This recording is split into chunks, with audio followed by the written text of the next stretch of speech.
에베소서 4장 7절로 16절까지 교독하겠습니다. 7절 우리 각 사람에게 그리스도의 선물의 분량대로 은혜를 주셨나니 으로 이르기를 그가 위로 올라가실 때 사고 잡혔던 자들을 사로잡으시고 사람들에게 선물을 주셨다 하였도다. 올라가셨다 하였은즉 땅 아래 낮은 곳으로 내리셨던 것이 아니면 무엇이냐. 내리셨던 그가 곧 모든 하늘 위에 오르신 자니 이는 만물을 충만하게 하려 하심이라. 그가 어떤 사람은 사도로 어떤 사람은 선지자로 어떤 사람은 복음 전하는 자로 어떤 사람은 목사와 교사로 삼으셨으니 이는 성도를 온전하게 하여 봉사의 일을 하게 하며 그리스도의 몸을 세우려 하심이라. 우리가 다 하나님의 아들을 믿는 것과 아는 일에 하나가 되어 온전한 사람을 이루어 그리스도의 장성한 분량이 충만한 데까지 이르리니 이는 우리가 이제부터 어린아이가 되지 아니하여 사람의 속임수와 간사한 유혹에 빠져 온갖 교훈의 풍조에 밀려 요동하지 않게 하려 함이라. 오직 사랑 안에서 참된 것을 하여 범사에 그에게까지 자랄지라. 그는 머리니 곧 그리스도라. 그에게서 온 몸이 각 마디를 통하여 그음을 받음으로 연결되고 결합되어 각 지체의 분량대로 역사하여 그 몸을 자라게 하며 사랑 안에서 스스로 세우느니라. 아멘. 오늘 제목은 본분을 다하라. 본분을 다하라 라는 제목으로 하나님의 말씀을 증거하도록 하겠습니다. 지난주가 부활주일이었죠. 부활주일은 신자들에게 새 생명을 부여하는 그런 놀라운 그리스도의 대속의 은총을 말해주는 그런 날이다. 사망 권세를 깨고 승리하신 주님께서 부활의 첫 열매가 되셔서 예수 믿는 모든 신자들에게도 그 부활의 새 생명을 허락하신 날이다. 이렇게 말할 수 있습니다. 그러면 그러한 새로운 신자가 된 새 생명을 부여받은 그러한 신자가 이제 앞으로 어떻게 살아가는 것이 올바른 삶의 모습인가라는 것을 우리가 생각해 보지 않을 수 없습니다.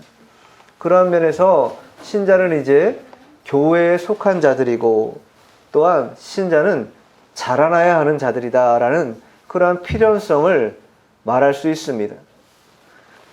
신자는요, 반드시 신앙이 자라나야 합니다. 멈춰 있어서는 안 되는 것입니다. 신자의 신앙이 자라난다라는 것은 역설적으로 자신은 낮아진다라는 것을 말하는 것이, 예수님도 하나님이심에도 불구하고 낮은 이 땅에 겸손의 왕으로 오신 것처럼 신자가 자라난다라는 것은 그간에 가졌던 모든 마음의 높아짐, 교만함, 자만심 이런 것들을 점점 내려놓고 더욱 낮은 마음과 태도와 자세를 가지고 작아지는 것을 뜻합니다. 그래서 사도 바울은 고린도전서 15장 31절에 뭐라고 말하냐면 나는 날마다 죽노라 이렇게 말합니다. 또 사도 요한도 어떻게 얘기해요? 그는 흥하여야 하겠고 나는 쇠하여야 하리라. 자신을 높이는 게 아니라 내 안에 살아계신 예수님은 높이되 자신은 철저히 낮추는 그러한 신앙의 모습을 가질 때 그것이야말로 신앙이 자라나는 성도다 이렇게 말할 수 있습니다.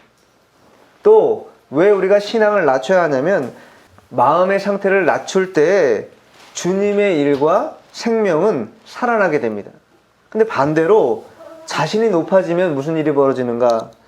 주님의 일과 생명 운동은 쇠퇴하게 돼 있어요. 자신을 자꾸 드러내려 하면 하나님의 일은 되어지지 않는 것입니다.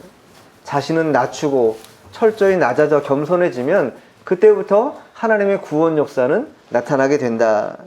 그러니까 이러한 모든 일들은 성도 개개인 각자가 해야 될 일이라 이렇게 말할 수 있습니다.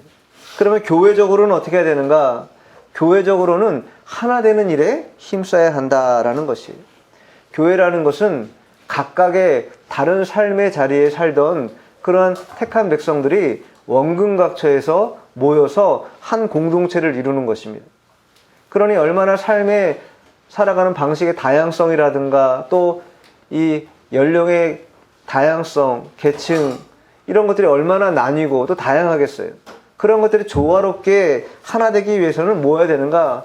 서로 협력하고 서로 상호 보완할 수 있는, 나의 연약한 점을 다른 사람이 이것을 다 덮어줄 수 있고 또 다른 사람의 허물에 대해서도 덮어줄 수 있는 그러한 마음을 가질 때 그리스도의 몸인 교회는 자라나게 된다라는 거예요. 이게 이제 예수를 믿은 자는 그러한 삶의 방식을 가져서 살아가야 한다라는 것을 오늘 본문이 우리에게 말해주고 있습니다. 우리가 때로 어떤 공동체를 명할 때 물리적으로 결합한다, 또 혹은 화학적으로 결합한다 이런 말 할 때가 가끔 있습니다.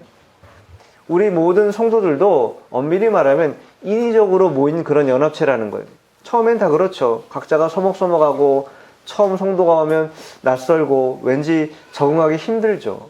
그러나 그러한 시간을 계속 지나면서 하나님이 은혜 주시고 또 성도 간에 서로 상호 보완되는 그러한 면을 통해서 그 자리가 내가 속한 자리고 그 자리에 내가 있어야 하는구나 라는 것을 알게 되는 거예요. 즉 본분을 깨닫게 된다라는 거예요. 자신이 맡은 본분을 따라서 하나님의 뜻대로 이 일들을 감당하는 게 굉장히 신자로서 중요한 문제입니다. 자, 그러면 본문을 좀 보겠습니다. 7절 한번. 에베소서 4장 7절입니다. 우리 각 사람에게 그리스도의 선물의 분량대로 은혜를 주셨나니. 자, 우리 각 사람에게 그리스도의 선물의 분량대로 은혜를 주셨다. 왜 은혜 주셨을까요? 본분을 다하다. 오늘 제목이 본분을 다하라입니다. 우리가 그리스도 안에서 구원받았으면 이제 그 구원받은 은혜에 감사하며 본분을 다해야 된다는 거예요. 근데 본분을 다하려면 뭔가 힘이 있고 능력이 있어야 돼요. 뭔가 할 수 있는 여력이 있어야 된다는 거예요. 근데 우리는 가진 게 아무것도 없습니다. 그래서 하나님께서 뭐라 그러셨는가? 우리 각 사람에게 그리스도의 선물의 분량대로 은혜를 주셨다라는 거예요. 그냥 하라는 게 아니라는 거예요. 하나님이 각자의 사람들에게 그 사람의 분량에 만큼 은혜를 주셨다. 이 말씀은 은사라고 표현할 수도 있습니다. 즉 오늘 본문 11절에 보면 어떤 사람은 사도로 부르고 어떤 사람은 선지자로 부르고 어떤 사람은 복음 전하는 자로 부르고 어떤 사람은 목사와 교사로 불렀다라는 것이, 왜 그런 직분을, 왜 그런 은사를, 은혜를 주셨는가? 본분을 다하라는 것이죠. 어떤 본분? 교회를 세워가고 자신의 신앙이 자라나야 하기 때문에 하나님께서 그런 은사와 은혜를 허락하신 것이다 라는 것이. 자, 8절 읽어보죠. 그러므로 이르기를 그가 위로 올라가실 때에 사로잡혔던 자들을 사로잡으시고 사람들에게 선물을 주셨다 하였도다. 7절에서는 은혜를 주셨다. 그리고 8절에서는 선물을 주셨다. 언제 주셨는가? 그러므로 이르기를 그가 위로 올라가실 때. 이 말씀은, 이 에베소 4장 8절 말씀은 시편 68편 18절 말씀을 인용한 것이에요. 다윗의 시편을 인용해서 지금 사도 바울이 뭐라고 말하는가? 그가 위로 올라가실 때, 여기서 그는 예수님이죠. 예수님이 위로 올라가신다라는 것은 승천하실 때를 말하는 것입니다. 예수님이 승천하실 때 사로잡혔던 자들을 사로잡으시고, 여기 사로잡혔던 자들이란 건 누구냐? 우리 예수 그리스도를 믿지 않을 때, 이전에 우리가 예수 그리스도를 모를 때 우리의 모든 마음과 우리의 몸의 상태가 무엇에 사로잡혀 있었어요? 마귀에 사로잡혀 있는 것이죠. 죄의 종로로 했다라는 거예요. 죄를 따라 먹고 마시고 그렇게 살았다라는 거예요. 그렇게 우리를 붙잡고 있던 더러운 원수마귀, 그 원수마귀들을 예수님께 어떻게 했다고요? 사로잡혔던 자들을 사로잡으셨다라는 거예요. 즉 더 이상 성도들이 죄를 따라가지 않도록 하기 위해서 그 영적으로 어두운 자들, 또 마귀, 악한 영들, 또 죄를 범하게 하는 그런 요소들에 대하여 다 사로잡아 가셨다라는 거예요. 언제? 예수님께서 승천하실 때.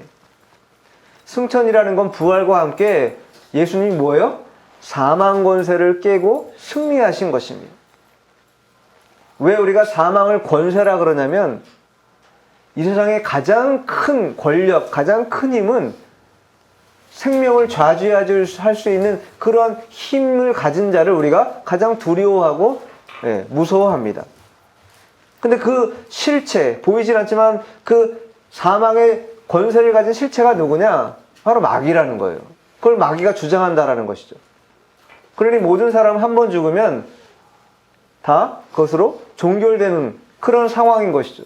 그러나 예수님께서 그 마귀의 사망 권세를 깨고 승리하셨기 때문에, 이기셨기 때문에 이제 그 사로잡혔던 자들, 즉 우리의 이 본성을 따라서 저지른 죄를 저지르도록 만드는 그 마귀를 다 사로잡아 버림으로 인해서 우리가 이길 수 있는 그런 길을 만들어 주셨다라는 거예요.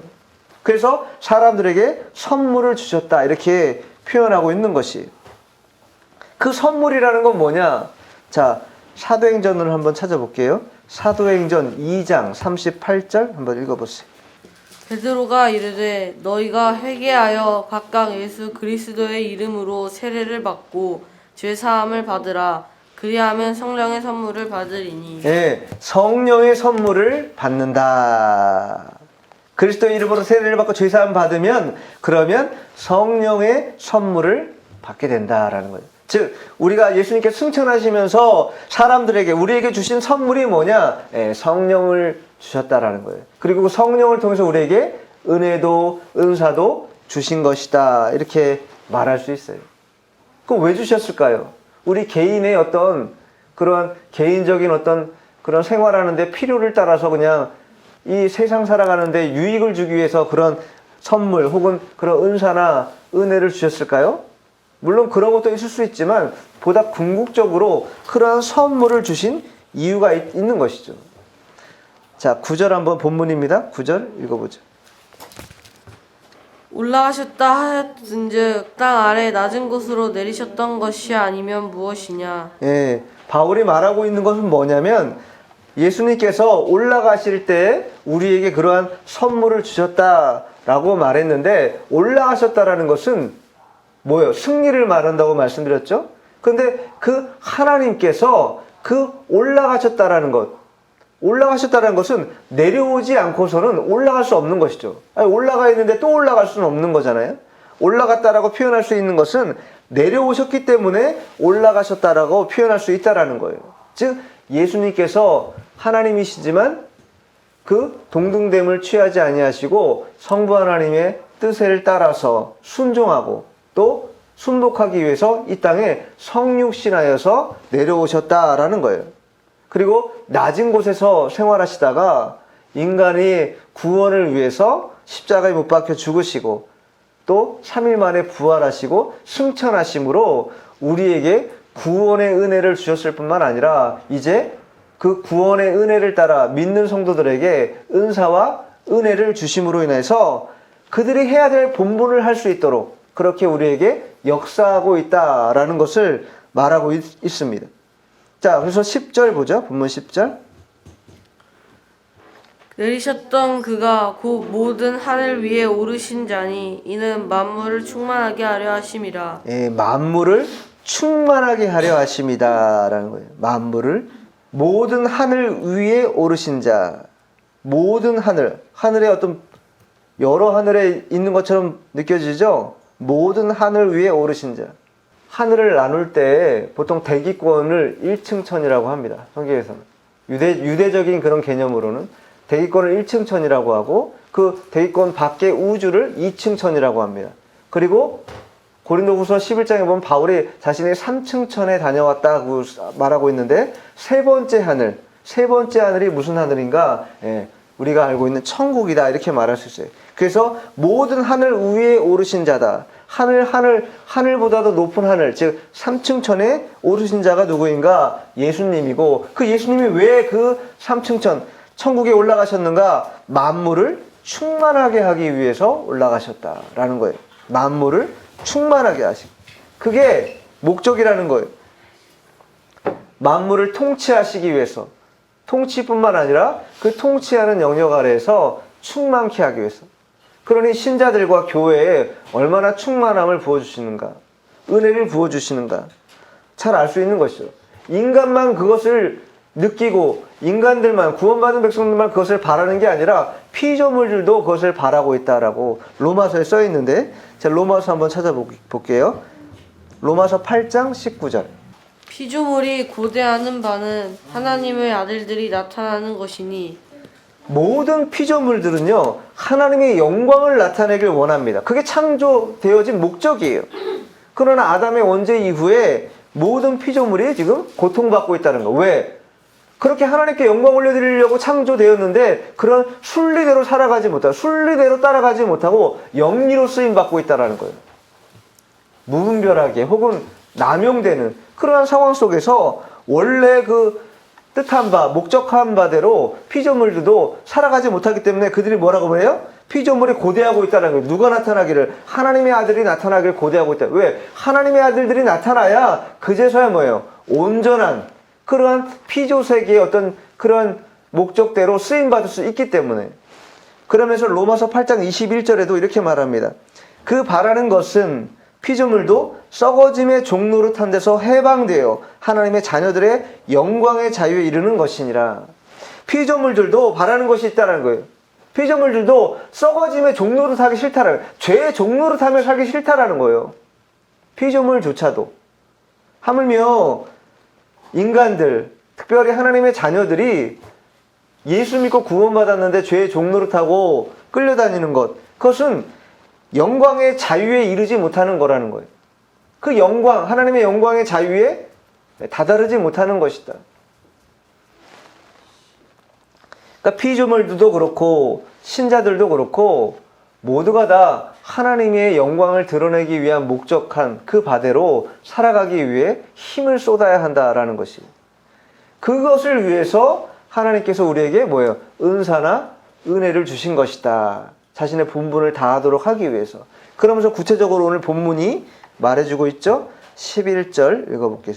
그가 어떤 사람은 사도로 어떤 사람은 선지자로 어떤 사람은 복음 전하는 자로 어떤 사람은 목사와 교사로 삼으셨으니 성령께서 은사와 은혜를 주셨는데 왜 주셨는가? 그러한 자신이 맡은 본분을 감당하도록 하기 위한 직분을 또 직임을 주신 것이다. 어떤 사람은 사도로 부름받았다는 것이죠. 여기 사도라는 건 누구를 말하는가?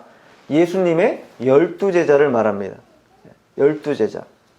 그 12제자 이외에는 사도라고 말할 수 없다라는 것이에요. 하나님이 직접 택하고 그 제자들을 이끌어 가셨다라는 것이에요. 그러니까 지금 신사도주의라고 해서 자신이 이 초대교회 당시에 사도와 같은 역할을 지금도 할 수 있다. 하나님께서 나에게 주신 직통 계시를 따라서 얼마든지 하나님이 원하시는 사역을 펼쳐갈 수 있다라고 말하고 주장하는, 그러나 그러한 자들의 주장은 말도 안 되는 것이죠.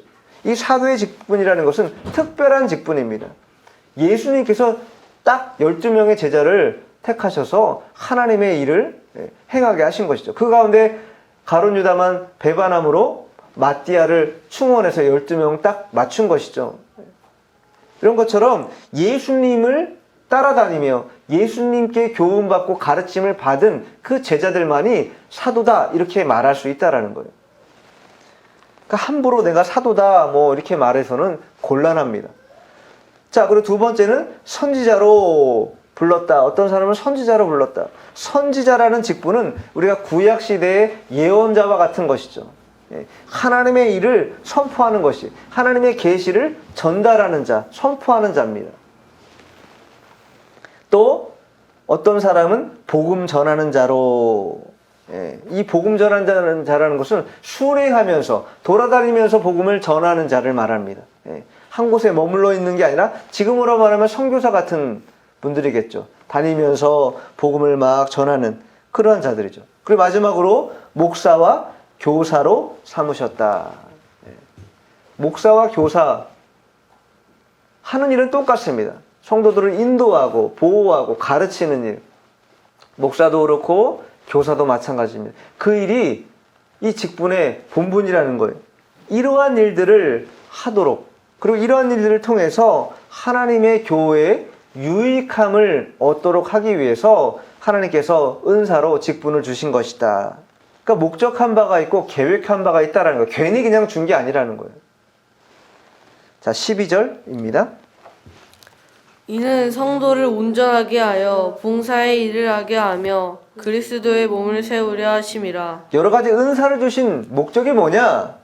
바울의 입장에서 목적이 뭐냐? 첫 번째, 성도를 온전하게 하기 위해서다. 성도를 온전하게. 성도를 온전하게, 왜 온전하게 해야 돼요? 우리는 이전에 예수 믿기 전에는요, 죄를 먹고 마시는 자들, 죄의 종로 타고 죄를 따라다니는 자들이었어요. 그런데 예수 믿었다고 해서 갑자기 그게 모든 게 100% 끊어지는가? 그렇지 않아요. 물론 우리가 예수 믿으면 과거, 현재, 미래의 죄가 다 도말되기 때문에 구원은 받습니다. 그러나 여전히 뭐가 남아있어요? 육체를 갖고 있기 때문에 육체가 갖고 있는 이 죄성, 이 부패성, 이것을 100% 완전히 떨쳐버리기 어렵다는 거예요. 이것을 언제 벗어버릴 수 있어요? 하나님 나라 들어갈 때 가능해지는 것이에요.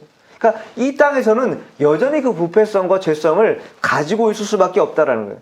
그러니 신자는 온전하게 되도록 하기 위해서 힘을 쏟아야 한다. 그리고 그 일을 위해서 은사도 주시고 은혜도 주시고 직분도 주신 것이다 라는 거예요. 그리고 두 번째 뭐예요? 온전하게 하여 봉사의 일을 하며 봉사의 일을 하게 한다. 봉사가 필요합니다.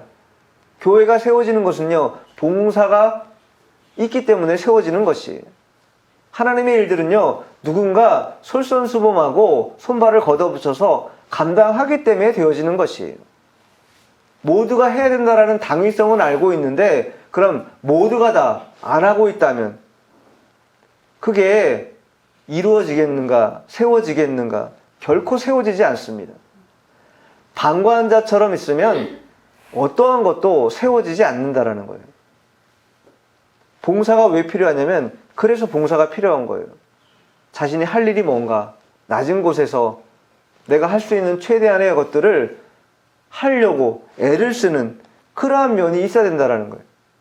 그럴 때 무엇이 자라나나 우리의 신앙도 자라나게 되고 성도 서로 간에 이 봉사의 일을 통해서 깊은 교제가 되기도 하고 성도 간에 또 하나 되는 그런 은혜가 임하게 될 수 있다라는 것이. 그리고 궁극적으로는 그러한 일들을 통해서 그리스도 안에서 우리가 더 온전해질 수 있다.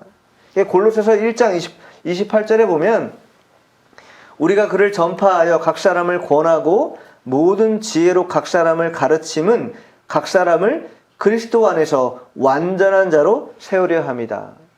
그리스도 안에서 각 사람을 완전하도록, 어떤 사람은 세우고 어떤 사람은 안 세우는 게 아니라 각각 다 완전하게 세우기 위해서 우리들에게 지혜도 주시고 또 각 사람을 가르치는 것이고 은혜와 은사도 주신 것이다. 이것입니다. 그 결과로 하나님의 몸된 교회는 든든히 세워지는 그런 역사가 나타날 수 있는 것이죠. 몸을 세운다는 것, 그리스도의 몸을 세운다는 것은 그리스도 안에서 예수님께서 교회의 머리가 되시죠. 그리고 우리 모두는 다 각각의 지체입니다. 어떤 사람은 손의 역할, 어떤 사람은 발의 역할, 어떤 사람은 뭐 여러 가지 역할들, 몸에도 지체가 있는 것처럼 그런 역할들을 하게 됩니다. 그 역할들을 함으로 인해서 교회가 세워지고 자라난다. 그리고 그러한 봉사의 일, 온전한 그런 일들을 함으로 인하여서 신자들 또한 신앙이 자라나게 된다라는 것이. 이 자라나고 세워지기 위해서 그러니 반드시 누군가 순종하여서 할 일을 해야 되는 그런 일이 벌어집니다.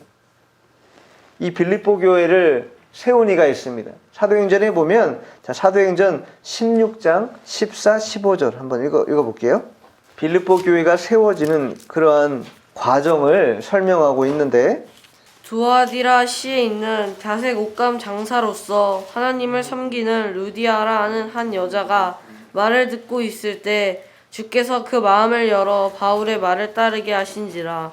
그와 그 집이 다 세례를 받고 우리에게 청하여 이르되 만일 나를 주 믿는 자로 알거든 내 집에 들어와 유하라 하고 강권하여 머물게 하니라. 하나님을 섬기는 루디아라고 하는 여자가 있었어요. 그 여자가 바로 빌립보 교회를 세우는데 뭐 한 거예요? 감당한 것이죠. 어떻게? 바울의 말을 듣다가 그 말에 감동받은 거예요. 그리고 그 말대로 뭐예요? 순종했다라는 거예요. 순종했다. 순종하는 사람이 있어야 교회가 세워지는 것이에요. 하나님의 말씀에 순종함이 없으면 교회가 세워지지 않겠죠. 아무리 목사가 강대상에서 아무리 목놓아 얘기를 많이 하고 부르짖어도 순종하지 않으면 세워지지 않는다라는 거예요. 하나님의 말씀을 아무리 많이 들어서 아는 게 아무리 많아도 순종하지 않으면요, 신앙이 한 걸음도 진일보할 수 없습니다. 이 비단 장사 루디아가 바울의 말을 듣고 감동받아서 그 말씀대로 순종했기 때문에 빌립보라는 지역에 교회가 세워진 것이에요. 교회는 이렇게 다양한 직분 또 은사, 은혜를 하나님으로부터 받은 것입니다. 왜 그렇게 주셨냐 하면 교회가 하나 되고 또 성도의 신앙 인격이 자라남으로 인해서 그리스도께까지 닮아가도록 하기 위해서 하나님께서 교회에 그런 은사나 은혜나 직분이나 이런 것들을 주신 것이다. 그런데 자신의 직분에 충실하지 않다? 그것은 유기적인 연합을 통해서 교회를 세워가는 일에 손해주는 것이에요. 다른 사람은 세우는데 사람의 자가 서로 기댄다는 뜻이잖아요. 한 사람이 쓰러지면 설 수 없는 거예요. 쓰러지기 마련이에요. 교회도 마찬가지입니다. 나 혼자 정도 안 하는 건 뭐 괜찮겠지. 혼자 안 하면 그러한 마음이 모든 성도들의 마음이 돼버리면 교회는요, 사상누각처럼 허물어지기 마련이에요. 어떻게 교회가 세워질 수 있겠어요? 세워질 수 없는 것이죠. 다 무너지고 말 것입니다.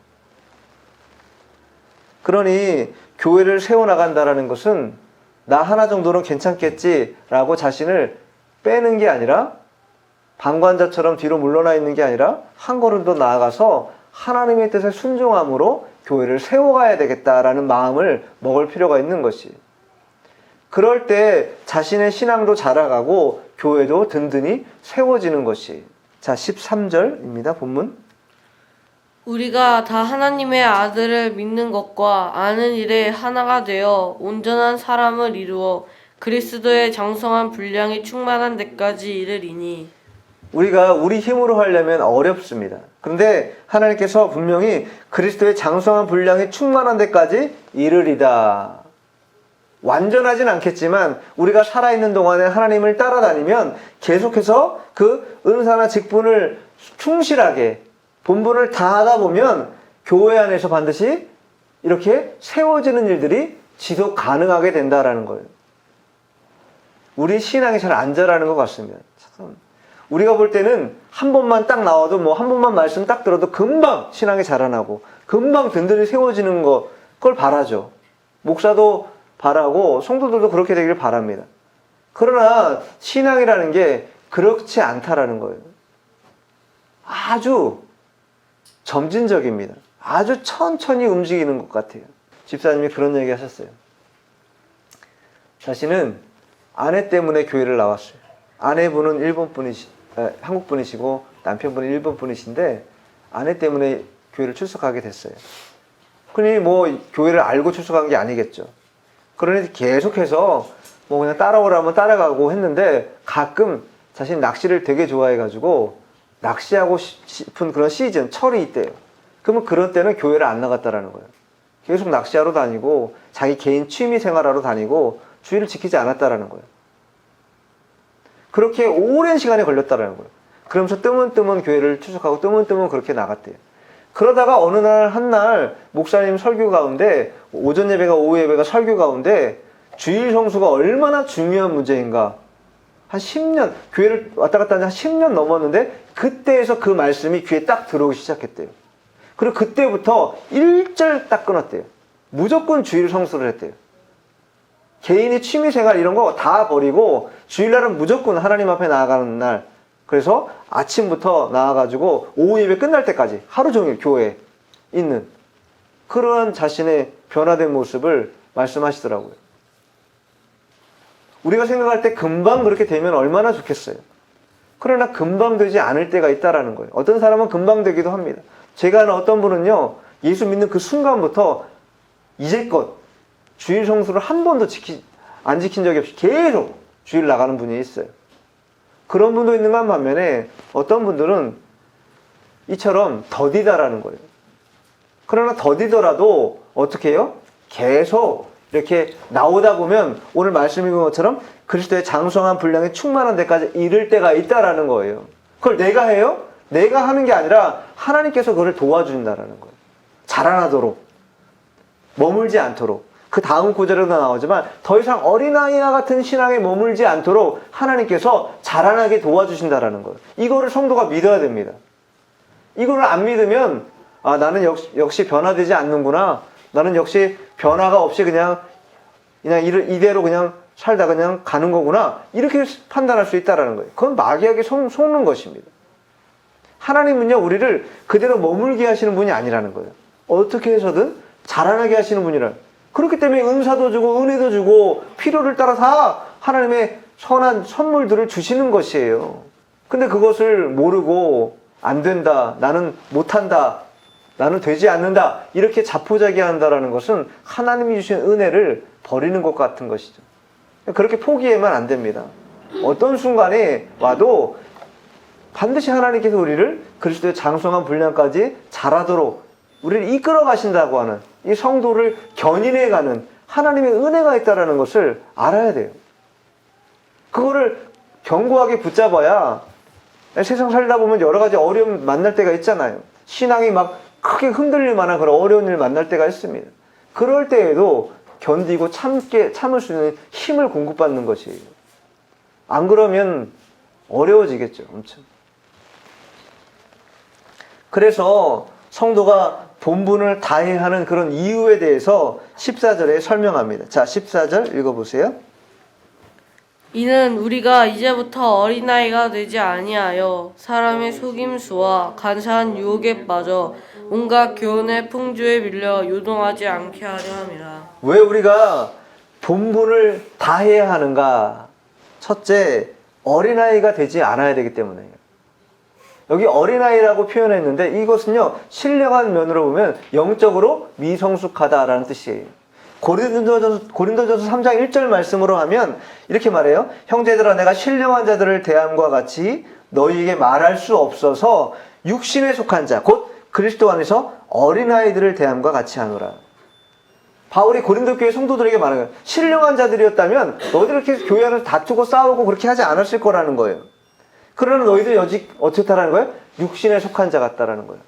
예수 믿었음에도 불구하고 여전히 육신에 속해서 육신적인 거, 거기에 다 매몰돼서 거기만 따라가고 있다는 거예요. 그런 자들을 뭐라고 말해요? 어린아이와 같다라는 거예요. 그래서 바울이 내가 너희들 대할 때 장성한 어른처럼 대하지 않고 어린아이를 대하는 것 같이 그렇게 대한다 말하고 있는 것이, 우리가 왜 본분을 다해야 하는가?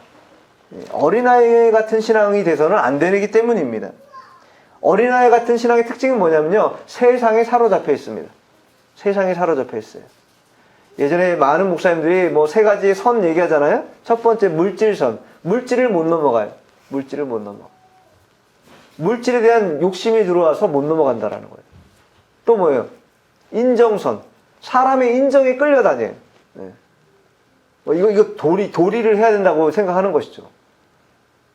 그러면요, 신앙이 자라나지 않아요. 어린아이 신앙에 벗어나지 못한다는 거예요. 그리고 마지막 세 번째, 무슨 생명까지도 내어놓더라도 주님의 신앙을 붙잡겠다라고 하는 그런 결연한 믿음을 가져야 된다는 거예요. 심지어는 목숨을 내던지더라도 신앙을 지키겠다, 믿음을 지키겠다, 이런 결연한 각오를 해야 된다는, 그게 신앙이라는 거예요. 그래서 물질선, 인정선, 생명선 건너가야 된다라는 거 아니에요? 뛰어넘어야 된다라는 거예요. 그래야 성도가 자라난다라는 거죠. 그래야 교회가 세워진다라는 거예요. 하나님의 미랄이 땅에 떨어져 썩어서 죽어야 뭐가 돼요? 많은 열매를 맺는 것이에요. 죽지 않고 뻣뻣하게 살아있으면 어떻게 돼요? 열매 없는 것입니다. 본분을 다해야 되는 이유, 어린아이 같은 신앙 되어서는 안 되기 때문이죠. 그러한 신앙은 믿음이 약해져요. 그리고 판단력이 흐려집니다. 그리고 세상 유혹에 쉽게 굴복해요.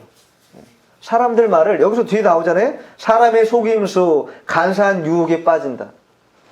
온갖 교훈의 풍조에, 온갖 세상 돌아다니는 모든 교훈을, 이거 좋구나 하고 이거 따라가고, 이거 좋구나 이거 따라가고, 주식이 흥한다 그러니까 주식 막 따라가고, 집을 사놓으면 좋다 집 다 살려고 따라다니고, 땅을 사놓으면 좋다 땅 따라다니고, 세상 교훈에 다 따라다닌다라는 거예요. 그런 마음 상태로는 어린아이 같은 신앙을 벗어나기 어렵다라는 거예요. 그러한 것들은 다 어떤 신앙이냐? 풍조에 밀려 요동하는 신앙, 흔들리는 신앙이라는 거예요. 그러나 우리가 왜 본분을 다해야 되는가? 요동하지 않는 신앙을 갖기 위해서, 끝까지 굳건하게 서 있는 신앙을 갖기 위해서 우리는 다 본분을 철저히 다 감당해야 된다라는 것이에요. 두 번째는 15절 읽어보죠. 본문 15절. 오직 사랑 안에서 참는 것을 하여 범사에 그에게까지 자랄지라. 그는 머리니 곧 그리스도라. 두 번째는 그에게까지 자라야 하기 때문입니다.